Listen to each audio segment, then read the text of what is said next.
Nous sommes aujourd'hui le 10e mois 2021. Notre thème de ce matin, être en conflit avec Dieu. Être en conflit avec Dieu est le thème de ce dimanche 10e mois 2021. Qu'est-ce qu'être en conflit? Le premier point, c'est le sentiment contraire qui oppose deux personnes. C'est aussi une lutte armée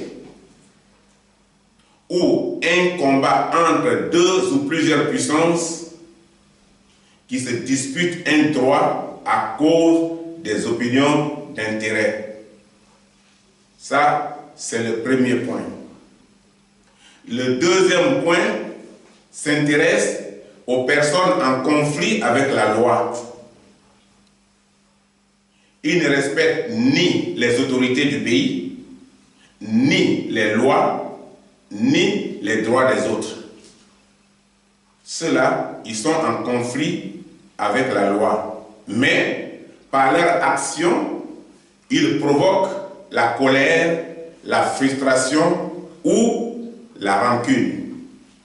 Parce que là où il y a la frustration, il y a la rancune. Là où il y a la colère, il y a la rancune. Et ceux-là, ils sont là pour provoquer ça. Parce qu'ils ne respectent pas ce qu'on appelle le droit des autres. Ils ne respectent pas ni les autorités, ni les lois du pays.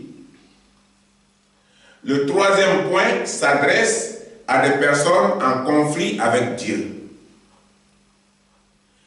Dans les principes de Dieu, lorsque quelqu'un est en conflit avec lui, il est dans un état d'opposition. Il est opposé à Dieu.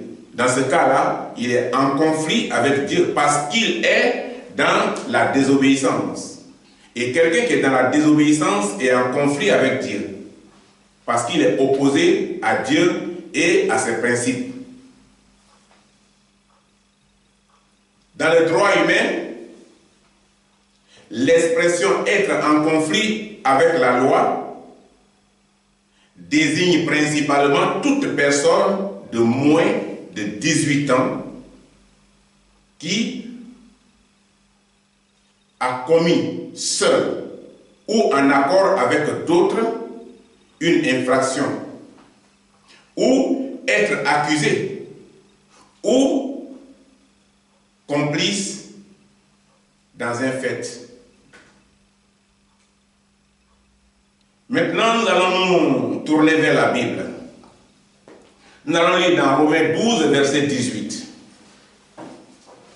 Romains, chapitre 12, verset 18. La Bible dit: s'il est possible, autant que cela dépend de vous, soyez en paix avec tous les hommes.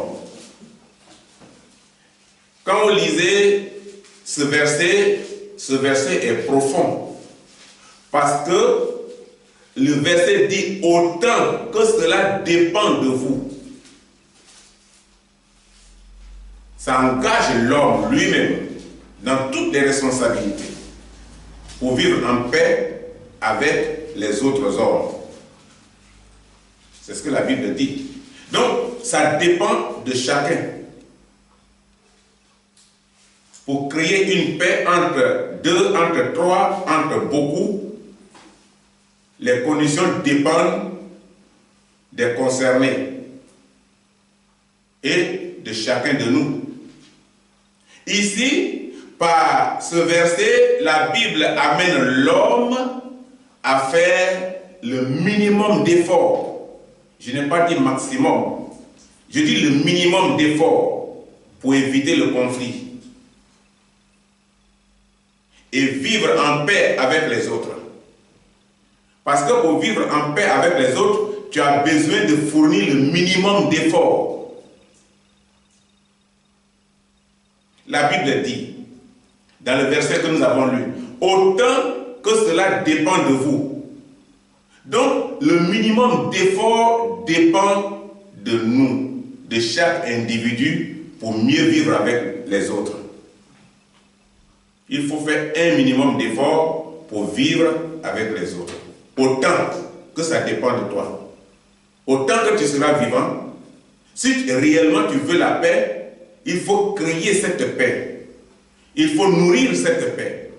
Donc, la Bible dit ici que pour vivre en paix avec les autres, avec tous les autres hommes, les autres personnes sur la terre, le milieu où tu vis, quel que soit où tu vis, tout dépend de toi. C'est pourquoi il dit autant que cela dépend de vous. Ceci explique que pour vivre avec les autres, tu dois dépasser ton propre caractère. Tu dois dépasser ton orgueil. Tant que cela va encore vivre en toi, tu ne peux pas vivre en paix avec les autres. C'est pourquoi la Bible dit que autant que cela peut dépendre de toi. Donc, pour que tu puisses le faire, c'est à toi maintenant d'analyser le milieu dans lequel tu vis, comment faire pour vivre avec les autres en paix. Mais tant que ton orgueil est là, tant que ton propre caractère est là, qui n'est pas le caractère de la nouvelle naissance, le caractère d'une vie correspondant à celle de Christ, tu ne peux pas vivre en paix avec les autres. Et ça dépend de toi. C'est pourquoi la Bible dit que autant que ça dépend, le conflit peut avoir plusieurs raisons. Comme par exemple, des causes religieuses, des problèmes fonciers. On prend la terre de tes parents, de tes ancêtres avec force. Ce que le roi Akab voudrait faire avec sa femme.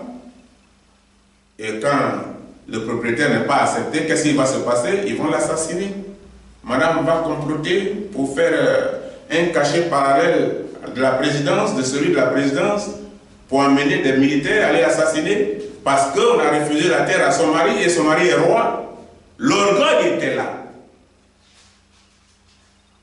Et l'orgueil a permis à cette femme d'assassiner le propriétaire de la terre parce que simplement le monsieur lui a dit mais cette terre-là n'est pas à moi seul. Cette portion de terre est l'héritage de la famille. Et comme c'est l'héritage de la famille, ce n'est pas à moi. Je ne peux pas vous vendre ça. C'est pour moi, c'est pour mes frères, c'est pour mes soeurs. C'est familial. Ça lui a causé la mort. Donc, ça peut venir des problèmes fonciers. Ça peut venir aussi des trahisons. Conflits politiques de territoire entre deux États. Conflits entre les groupes ethniques. Conflits familial. Conflits entre les enfants d'une même famille. Ou les conjoints. Donc, il y a plusieurs aspects qui peuvent créer un conflit entre des gens ou des sociétés ou des nations. Ce verset nous dit que pour être en paix avec les autres, cela dépend de nous autant que cela dépendra de toi. C'est pourquoi nous devions en premier lieu chercher à éviter les conflits. Ça, c'est le premier point. La première réaction de l'homme quand il vit dans un milieu, c'est d'abord éviter les conflits. Au lieu de les créer et après chercher à les résoudre. Dans ce cas-là, c'est de la provocation, c'est de l'hypocrisie. Mieux vaut l'éviter et vivre mieux avec les gens en oubliant notre propre caractère, notre propre comportement, en soi et en nous adaptant au milieu dans lequel nous vivons. Et nous vivons bien et tranquille avec les autres. Pour éviter que nous créions des conflits et nous cherchions à les résoudre. Dans ce cas-là, ça devient de l'hypocrisie. Ça devient de la provocation. Qu'est-ce qui peut faire persister un conflit? Et le conflit ne finit pas, ça continue. C'est quand les acteurs poursuivent les buts différents pour défendre des valeurs personnelles ou des intérêts. Généralement, les conflits ont des répercussions négatives sur les relations ou sur la famille. Quand il y a un conflit dans la famille, il n'y a pas de paix. Quand il y a eu conflit entre Caïn et Abel, ça s'est terminé par l'assassinat. Quand il y a un conflit entre un couple engagé pour fonder un foyer et avoir les mêmes objectifs, les mêmes intérêts, se termine par le divorce. Quand il y a un conflit entre les enfants d'une même famille, ça finit par la séparation. Quand il n'y a pas d'entente, il n'y a pas de vie unie. Il n'y a pas de vie commune. Et c'est pourquoi la Bible dit que chacun de nous a un caractère. Chacun de nous a son orgueil. Mais pour vivre dans une société, il faut t'abstenir de ton propre caractère et de ton propre orgueil. Quand on nous accepte dans une société pour travailler, la société a un règlement intérieur. Nous sommes maîtres karaté. Nous avons peut-être notre lieu d'entraînement. Mais dans le lieu de travail là, on s'abstient, quelle que soit notre force. Même quand quelqu'un nous provoque, on doit s'abstenir. Parce qu'on doit s'adapter aux lois de cette société pour qu'on puisse conserver notre travail. De même, les enfants qui sont nés dans une même famille, chacun a son caractère. Mais pour mieux vivre ensemble, chacun garde son caractère et s'adapte au caractère familial. Supporter les uns et les autres pour vivre en paix ensemble. Ce verset nous dit que pour être en paix avec les autres, cela dépend de nous. C'est pourquoi nous devions en premier lieu chercher à éviter les conflits. Et quand un conflit persiste, cela dépend aussi de nous. C'est quand les acteurs poursuivent des buts différents pour défendre les valeurs personnelles. Nous allons lire dans Matthieu 5, verset 9. Matthieu, chapitre 5, verset 9. Heureux ceux qui procurent la paix, car ils seront appelés fils de Dieu. Ce verset nous dit beaucoup de choses à la fois. Ce n'est pas un long verset, mais c'est un verset qui nous dit beaucoup de choses. Heureux ceux qui procurent la paix, car ils seront appelés fils de Dieu. La Bible nous exhorte ici à semer la paix partout où que nous soyons. L'objectif de ce verset est d'éviter les conflits pour parvenir à l'unité, être un, vivre ensemble. Quand on va à l'église, c'est ça le but. Quand on est dans une famille, c'est ça le but. Quand on est dans une société, c'est ça le but. Quand on vit dans un pays, c'est ça le but. C'est ce que la Bible nous recommande. Pour parvenir à l'unité.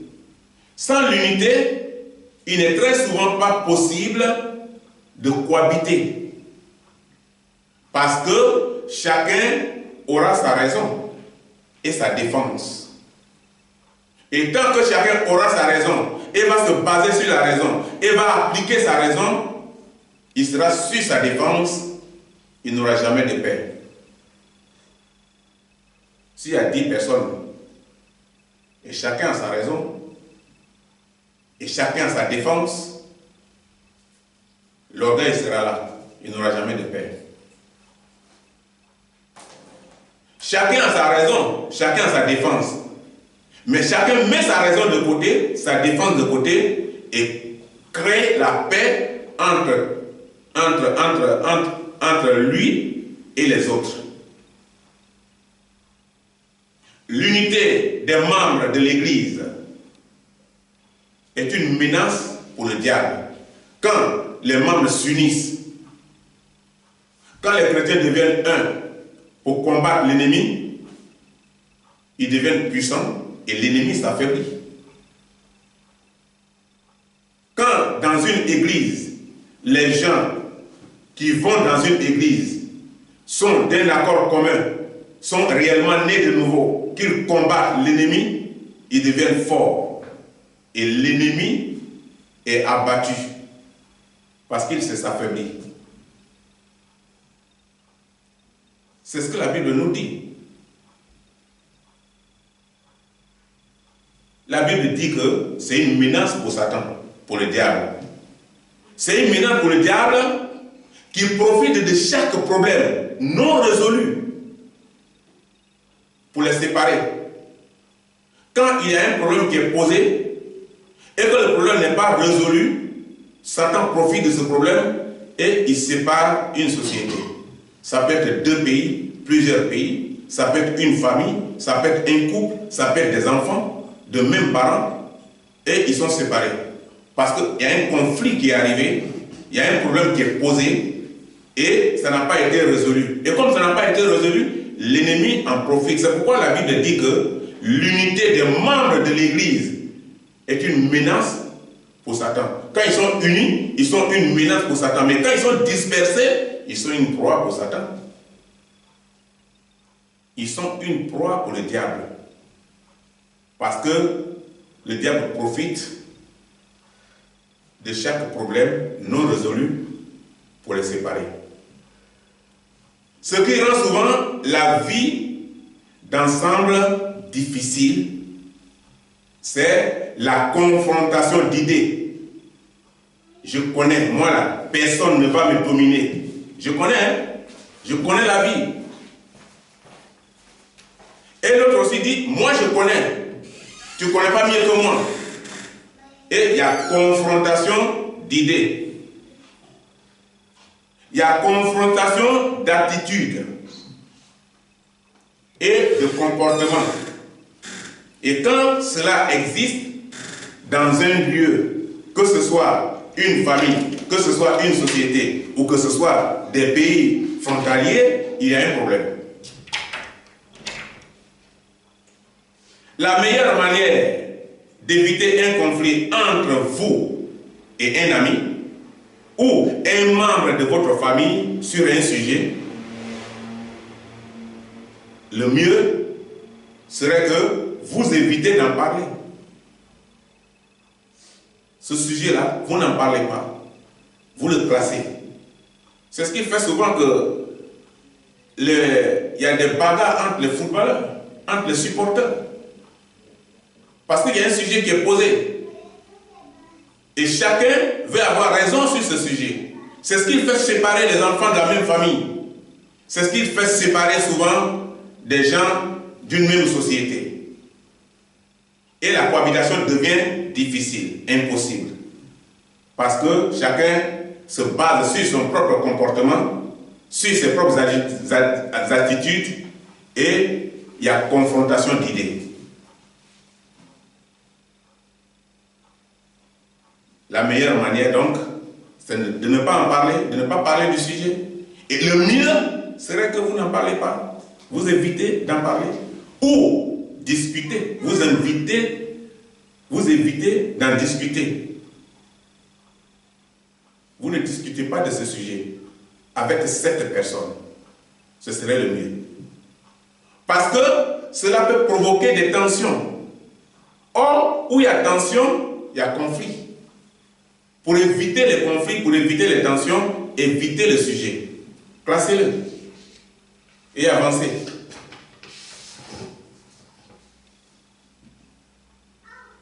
Tout acte de désobéissance non résolu provoque des divisions au sein de l'Église. Dans une amitié ou dans une famille. La méthode biblique de résolution de conflits, c'est de faire d'une manière calme, respectueuse, pour ne pas blesser l'autre. Et comme ça, tout est évité. Et c'est ça qui est le mieux. Certains conflits ne sont pas liés au péché, mais sont davantage une question de personnalité ou de préférence personnelle. La résolution d'un tel conflit est souvent difficile parce que nous ne voulons pas sortir de notre position. C'est l'orgueil. Et quand nous ne sortons pas de notre position, nous finissons par nous séparer de ceux avec qui nous vivons ou nous cohabitons. Parce qu'il y a confrontation d'idées. De plus, nous ne sommes souvent pas prêts à nous humilier. On ne veut pas être humble. On est gonflé et on veut être grand. Pendant qu'on est petit. Et on ne veut pas s'humilier. Au point d'admettre que nous nous sommes trompés. Ou de faire le nécessaire pour réparer les torts que nous avons causés à d'autres personnes. Et quand l'orgueil est en nous, nous nous mettons au-dessus et nous refusons de nous soumettre, de nous humilier. Nous refusons le nécessaire qu'il faut pour résoudre le problème qui est posé. Et nous continuons. Où je vais arriver, j'y arriverai. Un conducteur qui ne respecte pas les panneaux finit par faire un accident. Et dans l'accident, soit il meurt, soit il s'en sort. Tout dépendra de comment l'accident a été produit.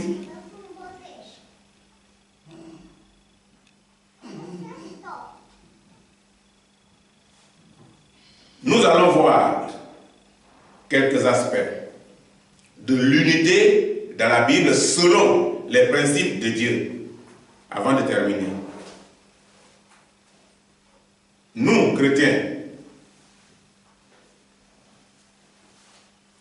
nous avons le privilège d'être appelés enfants de Dieu.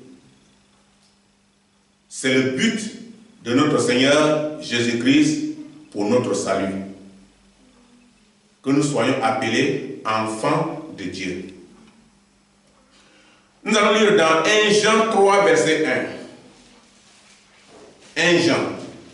1 Jean, chapitre 3, verset 1. Il y a Jean et il y a 1 Jean. Et nous allons lire dans 1 Jean, chapitre 3, verset 1. La Bible dit: voyez quel amour le Père nous a témoigné pour que nous soyons appelés enfants de Dieu. Et nous le sommes. Si le monde ne nous connaît pas, c'est qu'il ne l'a pas connu. Si le monde ne reconnaît pas le changement qui est en toi, c'est qu'il n'a pas connu Dieu. Mais si ta vie correspond à la vie de ceux du monde, ils ne vont pas te connaître. Non, ils vont plutôt t'accepter. Parce que vous marchez dans le même but. C'est ce que la Bible dit dans ce verset. Donc, dans ce verset, que dit la Bible? La Bible dit que nous sommes enfants de Dieu.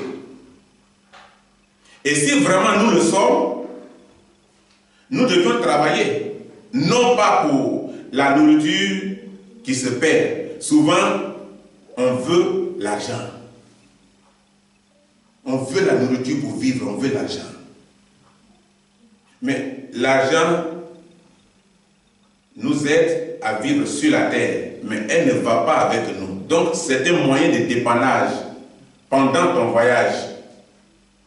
C'est pas mauvais. Mais, il faut travailler aussi pour un autre sujet. Et non seulement pour la nourriture qui se perd. La nourriture que tu manges ici, là, ça reste ici. Quand quelqu'un meurt, même s'il avait des milliards en compte, des milliards restent. L'argent reste en banque. Et les gens se partagent. Parce que l'argent est pour ce monde. Donne à César ce qui est à César. Et l'argent continue de travailler. La banque continue de travailler. Mais toi, tu serais parti. Ta maison reste. Tes habits restent. Ta nourriture reste. Donc c'est pourquoi la Bible dit que la nourriture qui se perd. Mais tu dois travailler plutôt pour la nourriture qui demeure jusque dans la vie éternelle. Et la nourriture qui t'accompagne jusque dans la vie éternelle, c'est la parole de Dieu. Ta vie va passer, la parole reste. Tu vas laisser tout ce qui te revient sur la terre, mais tu pars avec la parole. Parce que la parole est esprit et vie, accompagne ton âme.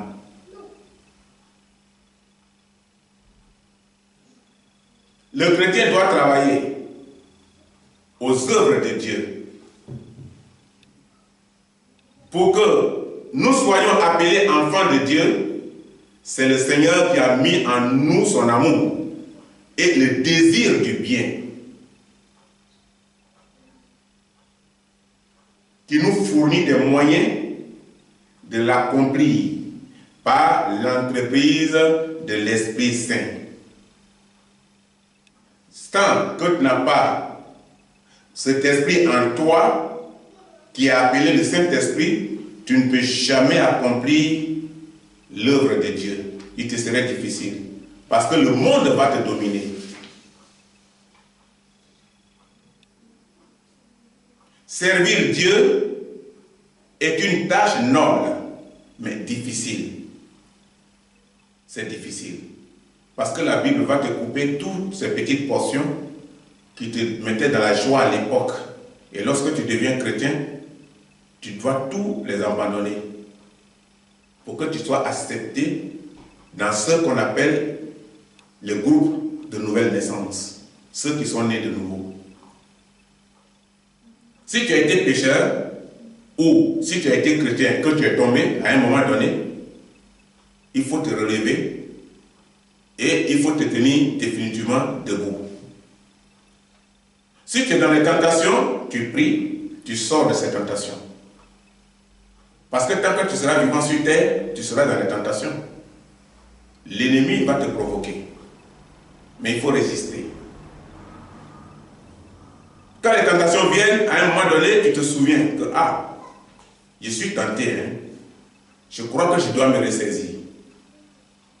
Parce que servir Dieu, c'est en premier lieu faire sa volonté. Et c'est ça qui est difficile. Ce n'est pas aller à l'église qui est difficile. Ce n'est pas croire en Jésus-Christ qui est difficile. C'est faire en premier lieu la volonté de Dieu qui est difficile. Parce que sans sa volonté, on peut évangéliser, on peut prêcher, on peut chasser les démons, on peut changer dans la chorale de l'église, etc. Tout cela se fait en absence du Saint-Esprit. C'est-à-dire que tu sers Dieu dans la chair et en vain. On te voit physiquement servir Dieu, mais spirituellement, tu sers Dieu en vain. Tu ne sers pas Dieu, tu sers la chair. Nous pensons souvent que faire la volonté de Dieu, c'est quand nous distribuons nos biens aux démunis, quand on donne aux pauvres. C'est ça, on dit, on est en train de servir Dieu. Quand on donne aux malades, ou lorsque nous allons à l'église chaque dimanche, là, on est en train de servir Dieu. C'est ce que nous pensons souvent. Nous pensons que c'est lorsque nous sommes en train de faire tout ça que nous sommes dans la volonté de Dieu. Mais le païen qui ne connaît pas Dieu, il peut avoir le sentiment de quelqu'un qui est dans les problèmes. Il peut lui venir en aide. Il peut aider le pauvre. C'est ça. Le Samaritain, c'est comme ça que ça s'est passé. Les deux prêtres sont passés. Les serviteurs de Dieu qui ont la Bible à la main sont passés, ne se sont pas occupés. Mais c'est quelqu'un qui ne connaît pas Dieu qui est venu, qui a secouru l'homme malade, agressé sur la route. Donc, celui qui ne connaît pas Dieu, il peut aussi donner aux pauvres. Il peut aussi donner aux malades. Ce n'est pas forcément parce que tu as donné aux malades, tu as donné aux pauvres, que tu es en train de servir Dieu. Faire la volonté de Dieu, c'est de renoncer au péché comme premier principe. Et le deuxième principe, c'est de se repentir sincèrement. Sans la repentance, tout ce que vous faites pour Dieu, c'est servir les intérêts du camp ennemi, c'est-à-dire le diable. Parce que vous le faites en vain. Donner de son bien aux pauvres, c'est bien, c'est pas mauvais. Mais le chrétien n'est pas un fou, comme certains le pensent. Souvent, on pense que le chrétien est fou. Allez voir les chrétiens, ils vont donner. Non, le chrétien n'est pas un fou. Le chrétien doit ouvrir son porte-monnaie avec sagesse et intelligence. Parce que l'Esprit de Dieu est en lui. Si nous croyons réellement en Christ, nous croyons en Jésus, nous devons nous soucier des pauvres et des malades. Tout à fait normal.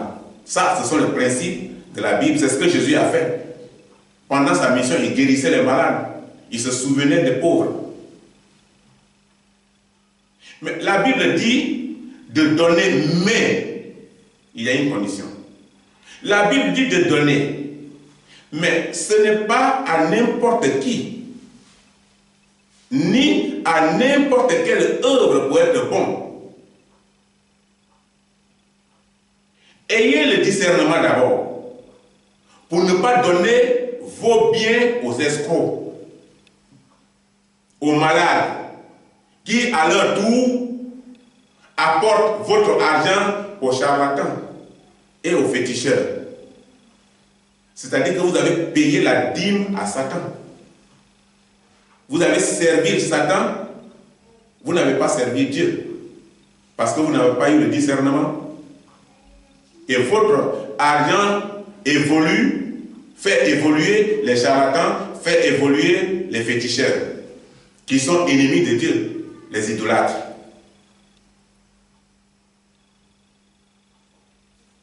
La meilleure manière de manifester son amour, sa bonté Et sa compassion, en faisant du bien aux autres, c'est de faire avec sagesse et discernement pour donner aux personnes réellement dans le besoin.